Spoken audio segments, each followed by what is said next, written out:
ಮೊದಲನೇದಾಗಿ kidney stone ಯಾಕೆ ಆಗುತ್ತೆ? ಕಿಡ್ನಿ ಅಲ್ಲಿ ಎಕ್ಸೆಸ್ ಹೀಟ್ ಆಗಿರೋದ್ರಿಂದ ಕಿಡ್ನಿ ಸ್ಟೋನ್ ಆಗುತ್ತೆ. ಅದನ್ನ ಹೇಗೆ ರಿಮೂವ್ ಮಾಡ್ಕೊಳ್ಳೋದು ಅಂತ ಹೇಳ್ಕೊಡ್ತೀನಿ. ಅಕ್ಯುಪ್ರೆಷರ್ ಥೆರಪಿಯಲ್ಲಿ K10 ಅಂತ ಒಂದು ಪಾಯಿಂಟ್ ಇರುತ್ತೆ. ಆ ಪಾಯಿಂಟ್ ನ ವಾರದಲ್ಲಿ 3 ದಿನ ಪ್ರೆಸ್ ಮಾಡ್ಬೇಕು. K10 ಪಾಯಿಂಟ್ ಮಂಡಿ ಹಿಂದ್ಗಡೆ ಬರುತ್ತೆ, ಸರಿನಾ? ನೋಡಿ, ಇಲ್ಲಿ 10 ಸರಿ ಈ ರೀತಿ ಪ್ರೆಷರ್ ಕೊಡಬೇಕು, ಮತ್ತೆ ಈ ಕಡೆ 10 ಸರಿ ಪ್ರೆಷರ್ ಕೊಡಬೇಕು. ವಾರದಲ್ಲಿ 3 ದಿವಸ ಮಾತ್ರ. ಕಲರ್ ಥೆರಪಿಯಲ್ಲಿ ಇಲ್ಲಿ ನೋಡಿ, ಇದನ್ನ ಕಿಡ್ನಿ ರಿಫ್ಲೆಕ್ಸ್ ಅಂತ ಹೇಳ್ತೀವಿ.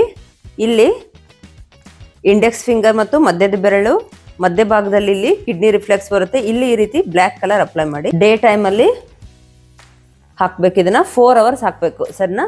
2 ಕೈಯಲ್ಲೂ ಹಾಕಿ ಈ ರೀತಿ. ವಾರದಲ್ಲಿ 3 ದಿನ ಬ್ಲ್ಯಾಕ್ ಕಲರ್ ಹಾಕಿ, 3 ಡೇಸ್ ಪಿಂಕ್ ಕಲರ್ ಹಾಕಿ, ಅದೇ ಸೇಮ್ ಪ್ಲೇಸ್ಗೆನೆ ಹಾಕ್ಬೇಕು, ಸರಿನಾ? ಡೇ ಟೈಮ್ ಅಲ್ಲಿ 4 ಅವರ್ಸ್ ಹಾಕಿ, ನೈಟ್ ಮಲ್ಕೊಳ್ಳುವಾಗ ಇಲ್ಲಿ ನೋಡಿ ರಾಜ್ಮಾ ಕಾಳು ಬರುತ್ತೆ. ರಾಜ್ಮಾ ಕಾಳನ್ನ ಈ ಕಿಡ್ನಿ ರಿಫ್ಲೆಕ್ಸ್ ಪಾಯಿಂಟ್ಗೆ ಈ ರೀತಿ ಪ್ರೆಸ್ ಹಾಕ್ಬೇಕು. ನೈಟ್ ಹಾಕಬೇಕು, ಬೆಳಗ್ಗೆ ತೆಗೆದ್ಬಿಡ್ಬೇಕು, ಸರಿನಾ? 15 ದಿವಸ ಹಾಕಬೇಕು, ಸರಿನಾ? ಜೊತೆಗೆ ಫುಡ್ಡಲ್ಲಿ ನಾವು ಸ್ಪೈಸಿ ಫುಡ್ನ ತಿನ್ನಬಾರ್ದು, ಮಸಾಲೆ ಪದಾರ್ಥಗಳನ್ನ ತಿನ್ನಬಾರ್ದು.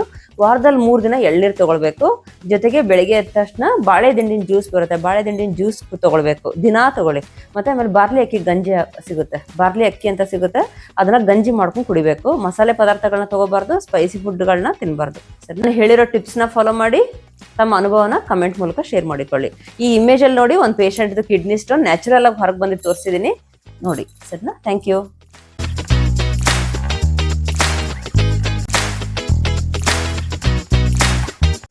ನಮಸ್ತೆ. ಆರಾಧ್ಯ ಹೀಲಿಂಗ್ ಸೆಂಟರ್ ವತಿಯಿಂದ ದೀಪಾವಳಿ ಹಬ್ಬದ ಹಾರ್ದಿಕ ಶುಭಾಶಯಗಳು.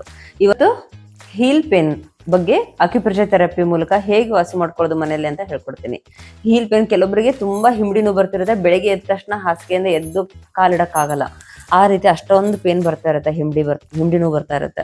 ಹಿಂಬಡಿ ನೋವು ಬರೋಕ್ ರೀಸನ್ ಮೇನಲ್ಲಿ ಕಿಡ್ನಿ ಕೋಲ್ಡ್ನೆಸ್ ಆಗಿರುತ್ತೆ ಅವ್ರಿಗೆ. ಅಂದ್ರೆ ಕಿಡ್ನಿಯಲ್ಲಿ ಅಗ್ನಿ ತತ್ವ ಇರಲ್ಲ. ಅದನ್ನ ಅಕ್ಯುಪ್ರೆಷರ್ ಥೆರಪಿ ಮೂಲಕ ಹೇಗೆ ಕಡಿಮೆ ಮಾಡ್ಕೊಳ್ಳೋದು ಅಂತ ಹೇಳ್ಕೊಡ್ತೀನಿ. K3 ಪಾಯಿಂಟ್ ಅಂತ ಹೇಳಿದೀನಿ, ಇದು ಹಿಂಬಡಿ ಹತ್ರ ಬರುತ್ತೆ. ಇಲ್ಲಿ ನೋಡಿ, ಪರ್ಟಿಕ್ಯುಲರ್ ಇದೆ, ಎಕ್ಸಾಕ್ಟ್ಲಿ ಇದೇ ಪಾಯಿಂಟ್ಗೆನೆ ಈ ರೀತಿ 20 ಸರಿ ಪ್ರೆಸ್ ಮಾಡಿ 2 ಕಾಲಲ್ಲಿ. ಬೆಳಗ್ಗೆ ತಿಂಡಿ ತಿನ್ನೋದಕ್ಕಿಂತ ಮುಂಚೆ ಪ್ರೆಸ್ ಮಾಡಿ, ಅಥವಾ ಮಧ್ಯಾಹ್ನ ಊಟಕ್ಕಿಂತ K3 ಪಾಯಿಂಟ್ ಅಂತ ತೋರಿಸಿದೆ ನಿಮಗೆ.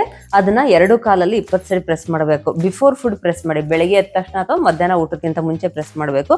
ವಾರದಲ್ಲಿ 2 ದಿನ ಪ್ರೆಸ್ ಮಾಡಿ ಸಾಕು.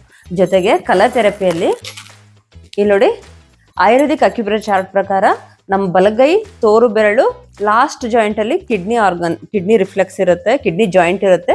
ಅಲ್ಲಿ ಯೆಲ್ಲೋ ಕಲರ್ ಸರ್ಕಲ್ ಹಾಕಿ ಈ ರೀತಿ, ಸರಿನಾ? ನೋಡಿ, ಡೇ ಟೈಮಲ್ಲಿ ಹಾಕಬೇಕು 4 to 5 ಅವರ್ಸ್. ಜೊತೆಗೆ ಆರೆಂಜ್ ಕಲರ್ ಕೂಡ ಇಲ್ಲಿ ಹಾಕಿ, ಯೆಲ್ಲೋ ಜೊತೆಗೆ ಆರೆಂಜ್ ಕಲರ್ ಕೂಡ ಹಾಕಬೇಕು. ಈ ರೀತಿ ಸರ್ಕಲ್ ಹಾಕಬೇಕು. ಡೇ ಟೈಮಲ್ಲಿ ಹಾಕಿ ಇದನ್ನ 4 to 5 ಅವರ್ಸ್ ಹಾಕಬೇಕು. 1 ಮಂತ್ ಹಾಕಿ. ಇಲ್ಲಿ ಕಿಡ್ನಿ ರಿಫ್ಲೆಕ್ಸ್ ಬರುತ್ತೆ, ಇಲ್ಲಿ ಬ್ಲ್ಯಾಕ್ ಕಲರ್ ಹಾಕಬೇಕು. ಡೇ ಟೈಮಲ್ಲಿ ಹಾಕಿ 4 to 5 ಅವರ್ಸ್.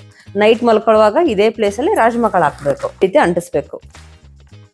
ನೋಡಿ, ಮಿಲ್ಕ್ ರಿಲೇಟೆಡ್ ಪ್ರಾಡಕ್ಟ್ಸ್ ಯಾವುದು ತಗೊಳ್ಬಾರ್ದು. ಹಾಲು, ಮೊಸರು, ಮಜ್ಜಿಗೆ ತಗೊಳ್ಬಾರ್ದು. ಮತ್ತೆ ಸೊಪ್ಪುಗಳಲ್ಲಿ ದಂಟು ಸೊಪ್ಪಾಗ್ಲಿ, ಬಸಳೆ ಸೊಪ್ಪಾಗ್ಲಿ, ಇವೆಲ್ಲ ತಂಪು ಮಾಡುತ್ತೆ. ಆಮೇಲೆ ಸೌತೆಕಾಯಿ ತಿನ್ನಬಾರ್ದು, ಸ್ಪ್ರೌಟ್ಸ್ಗಳನ್ನ ತಿನ್ನಬಾರ್ದು. ಫುಡ್ ಯಾವ್ದು ತಗೊಳ್ಬೇಕಂದ್ರೆ ಸ್ವಲ್ಪ ಸ್ಪೈಸಿ ಪದಾರ್ಥಗಳನ್ನ ತಗೊಳ್ಳಿ.